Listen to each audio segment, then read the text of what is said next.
ये जो फैक्ट मैं आपको अभी बताने जा रहा हूँ ये पूरे चैनल के सबसे टॉप फैक्ट्स में से एक है। Planck length.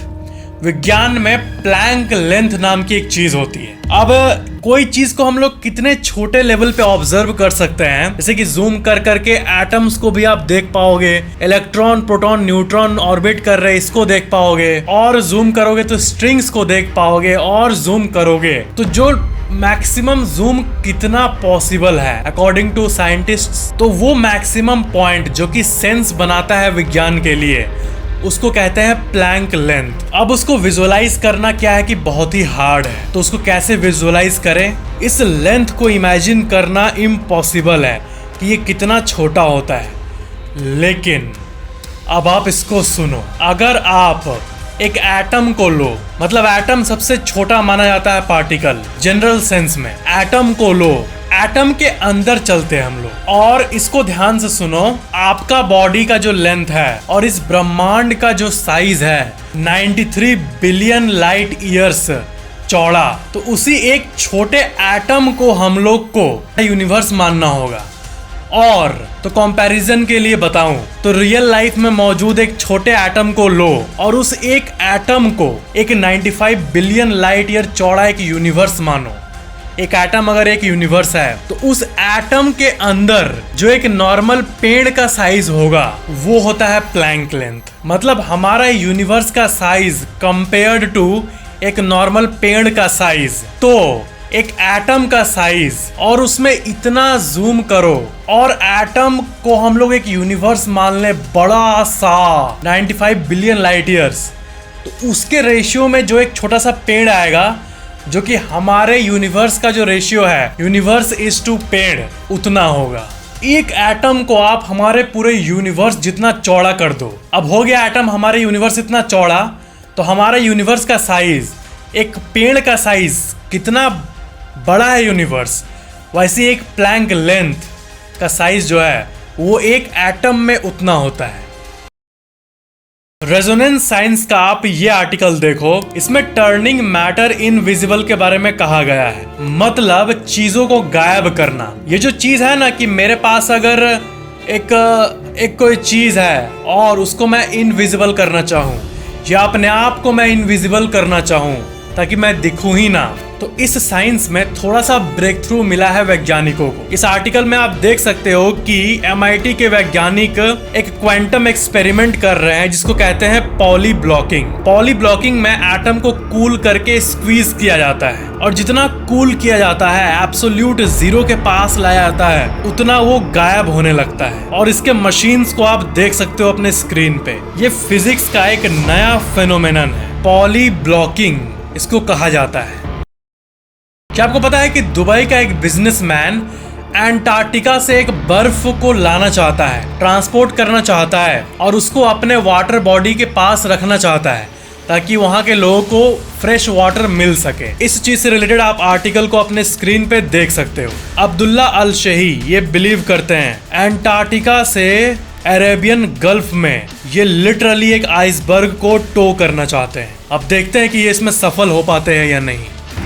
क्या आपको पता है कि आपके आंखों का कलर क्या है? बहुत डिफरेंट टाइप के कलर्स होते हैं। आई कलर जो है वो रिलेटेड है कि आपके आंख में कितना मेलानिन मौजूद है। मेलानिन नाम का एक केमिकल आपके आंखों में होता है, और जिनका ज्यादा मेलानिन होता है उसका आंख का कलर ब्राउन होता है। एंड ज्यादातर लोगों का अच्छा खासा मेलानिन आंखों में पाया जाता है, हेंस ज्यादातर लोगों का ब्राउन कलर का आंख होता है। और जिनका ब्लू और ग्रीन आईज होता है उनमें कम मेलानिन पाया जाता है। ब्राउन आइज जो है वो पॉपुलेशन के 75 से 80% लोगों के पास होता है। आप में से जितने भी लोग वीडियो देख रहे हैं ज्यादातर लोगों का ब्राउन ही आंख होगा। ब्लू आई जो है वो इस पूरे धरती के आबादी के 10% लोगों के पास ही है। हेजल आइज जो कि ये कलर होता है हेजल कलर, ये पॉपुलेशन के 5% लोगों के पास है। ग्रीन आइज पॉपुलेशन के सिर्फ 2% लोगों के पास है। ग्रे आइज पॉपुलेशन के सिर्फ 1% लोगों के पास है। और हेट्रोक्रोमिया यानी अलग अलग कलर के आंख वाले लोग, ये 1% से भी कम लोग हैं ऐसे लोग। तो ये काफी इंटरेस्टिंग स्टैटिस्टिक्स है।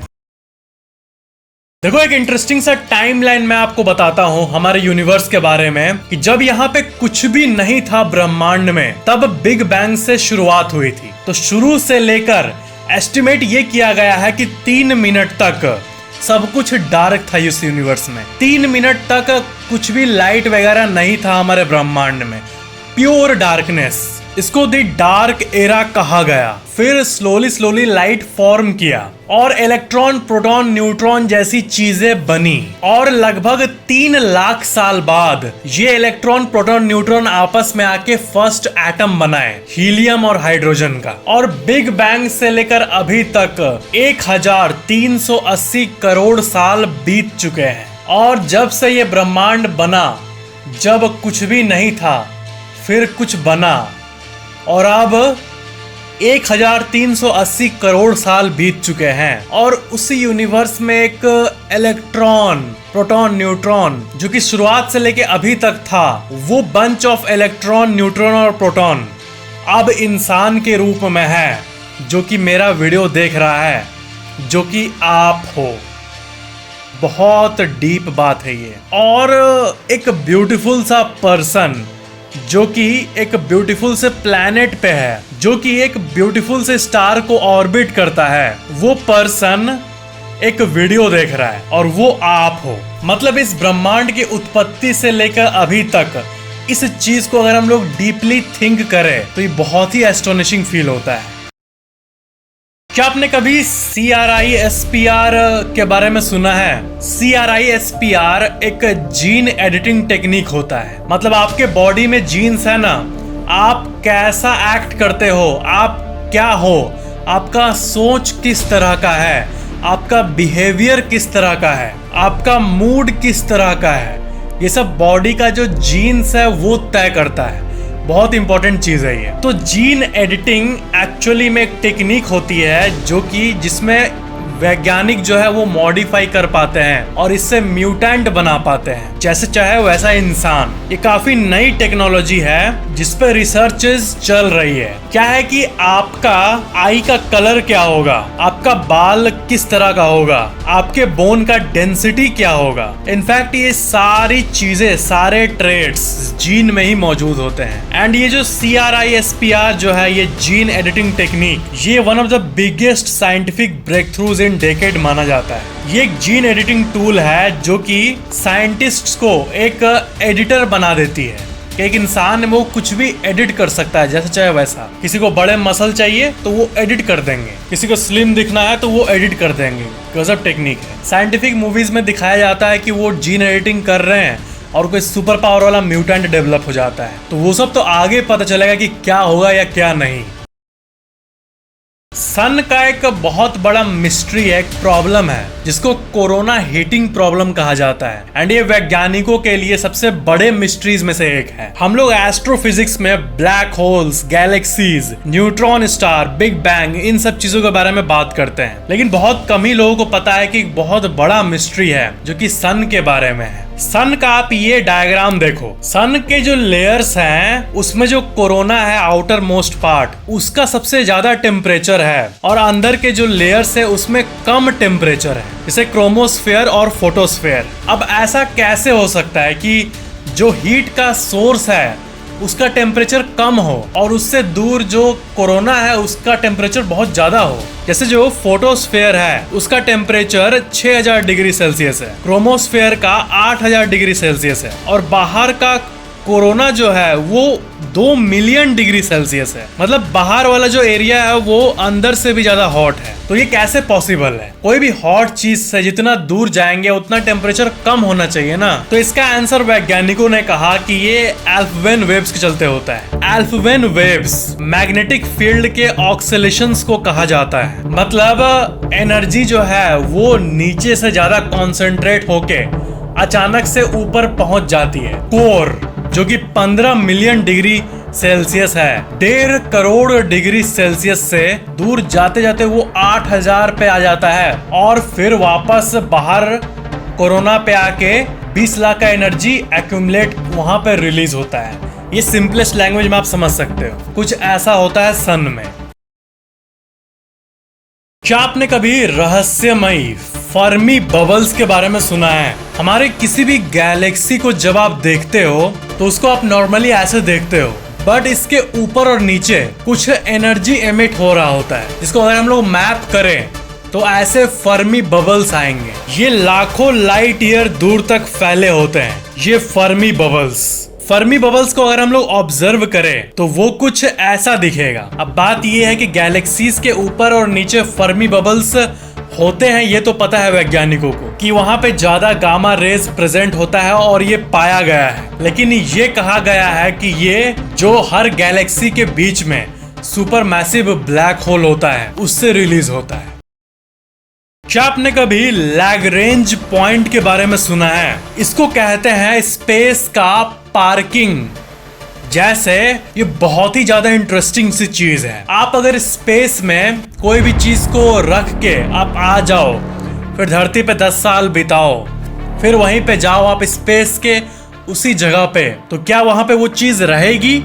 ऑफ कोर्स नहीं रहेगी। स्पेस में उस बॉडी के करीब जो भी प्लैनेट या फिर स्टार होगा वो उसको खींच लेगा। अगर धरती यहाँ है, सूरज यहाँ है, कोई ऑब्जेक्ट आप इधर रखो सूरज के साइड, तो सूरज उसको सक कर लेगा। धरती के पास रहे तो ओवर टाइम धरती उसको खींच लेगा अपने तरफ। लेकिन स्पेस में कुछ ऐसे पॉइंट्स होते हैं जहाँ पे जो ग्रेविटी होती है वो एकदम बैलेंस्ड होती है। वहां पे अगर आप किसी चीज को छोड़ के आओगे तो हजारों साल तक वो वहीं की वहीं रहेगी, अगर कोई चीज ऑफ कोर्स उससे टकराए नहीं। बाकी जो आसपास बॉडीज हैं वो उसको इफेक्ट नहीं करेगी। इन्हीं को लैग्रेंज पॉइंट्स कहते हैं, जहाँ पे कोई भी ऑब्जेक्ट किसी भी बॉडी की तरफ ड्रिफ्ट नहीं होगी और आराम से पार्किंग किया जा सकता है किसी भी चीज का। और कोई भी स्पेसशिप अगर नॉर्मल जगह से पार हो रही है स्पेस का, तो कोई ना कोई चीज उसको खींचने का ट्राई करती है। एनर्जी होगा अगर स्पेसशिप में तो वो अपना चलता रहेगा एनर्जी की मदद से। लेकिन अगर उसी को इन लैग्रेंज पॉइंट से गुजारा जाए जहां पे उतना एफर्ट नहीं लगता है, तो कम एनर्जी से ही वो ज्यादा डिस्टेंस कवर कर पाएगी, अपना मिशन पूरा कर पाएगी। तो नासा का जो जेम्स वेब टेलीस्कोप है वो एक्चुअली में सन को ऑर्बिट करता है, लैग्रेंज पॉइंट से ही ऑर्बिट करता है, जहां पे उसको मिनिमम एफर्ट लगता है।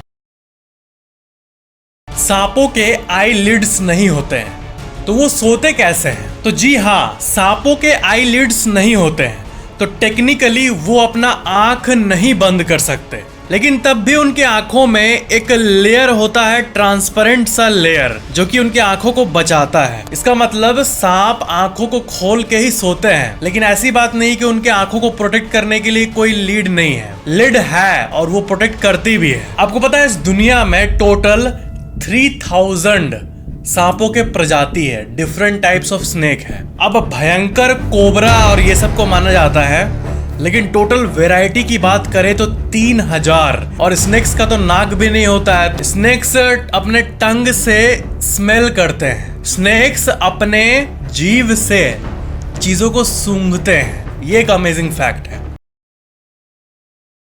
आप ये बताओ, आप कितने ऐसे लोगों को जानते हो जो कि जिंदगी में कभी भी एक मोबाइल को यूज नहीं किए हैं? अब जो एक्सट्रीम ओल्ड पीपल होते हैं वो इन कैटेगरी में आते हैं जनरली। लेकिन बात ये है कि इस 8 बिलियन 800 करोड़ लोगों में से 1 बिलियन 100 करोड़ ऐसे लोग हैं जो कि आज तक कभी मोबाइल फोन यूज नहीं किए हैं। इस चीज को एस्टिमेट किया गया है। इंडिया में ये एस्टिमेट किया गया है कि इंडिया के पूरे आबादी में से करीब 75% मोबाइल फोन यूज करते हैं। लेकिन इसका मतलब ये भी हुआ कि बाकी 20% लोग कभी मोबाइल फोन यूज नहीं किए हैं। अजीब लगता है ऐसा सोच के।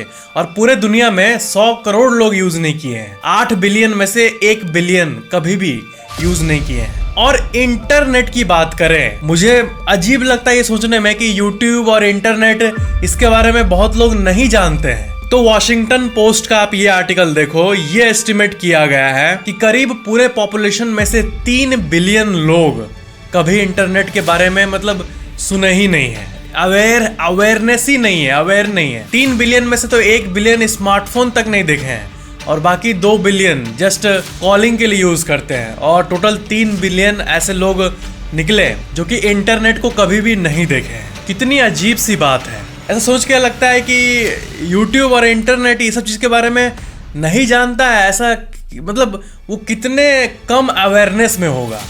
इंटरनेट जो है वो जागरूकता को बहुत तेजी से बढ़ा रहा है हर चीज के प्रति। ऐसे कंपेयर किया जाए लोगों के जागरूकता को, तो जब इंटरनेट उतना नहीं फैला था, कुछ लोग यूज करते थे, तो इसका फुल बेनिफिट पॉपुलेशन को नहीं पहुंचता था। अब सोशल मीडिया का पावर इतना हो गया कि एक कॉमन मैन भी एक सेलिब्रिटी बन सकता है इंटरनेट के जरिए। हमारे यूनिवर्स में गैलेक्सी है जिसका नाम है बेबी बूम गैलेक्सी। और ये गैलेक्सी ऐसा पाया गया है, वैज्ञानिकों को ये पता चला है कि उस गैलेक्सी में हर 2 घंटे में एक नया तारा फॉर्म होता है। इसको सबसे बड़ा स्टेलर इंडस्ट्री कहा जाता है साइंटिस्ट्स के भाषा में। मतलब अगर हम लोग हर एक गैलेक्सी को एक इंडस्ट्री के तौर पर देखें जहां पे तारे बनते हैं, प्लैनेट्स बनते हैं, तो सबसे तेज ये बेबी बूम गैलेक्सी बनाता है। एक अजीब सा पार्टिकल मौजूद है हमारे यूनिवर्स में। देखो क्या है कि किसी भी पार्टिकल को जब आप एनर्जी दोगे तो उसका स्पीड बढ़ेगा, लेकिन एक ऐसा पार्टिकल है जिसको आप जितना कम एनर्जी दोगे वो उतना तेज भागेगा, और सबसे ज्यादा एनर्जी दोगे तो वो स्लो होने लगेगा। कोई भी एनर्जी नहीं दोगे तो वो बहुत तेज भागने लगेगा। यह है टैक्यॉन्स। इस स्निपेट में आप देख सकते हो कि इसका एक अनयूजुअल प्रॉपर्टी होता है कि as the energy decreases the speed increases, और ये हमेशा यूनिवर्स में इधर से उधर बिना एनर्जी के ही स्पीड में घूमते रहते हैं। और इसको रोकने के लिए इनफाइनाइट अमाउंट ऑफ एनर्जी चाहिए, जो कि हम नहीं कर पाए हैं अभी तक। इन पार्टिकल्स को टैक्यॉन कहते हैं, और ये यूनिवर्स के सबसे मिस्टीरियस पार्टिकल्स में से एक है। ज्यादातर सब एटॉमिक पार्टिकल्स का एनर्जी बढ़ता है जब उसका स्पीड को बढ़ाया जाता है, लेकिन इसका स्पीड बढ़ाने से इसका एनर्जी घटता है। तो ये थे आज के फैक्ट्स। वीडियो को लाइक जरूर करना और नीचे कमेंट करना कि वीडियो आपको कैसा लगा, और इस चैनल को सब्सक्राइब करके बेल आइकन जरूर ऑन कर लेना। Thank you so much for watching this video.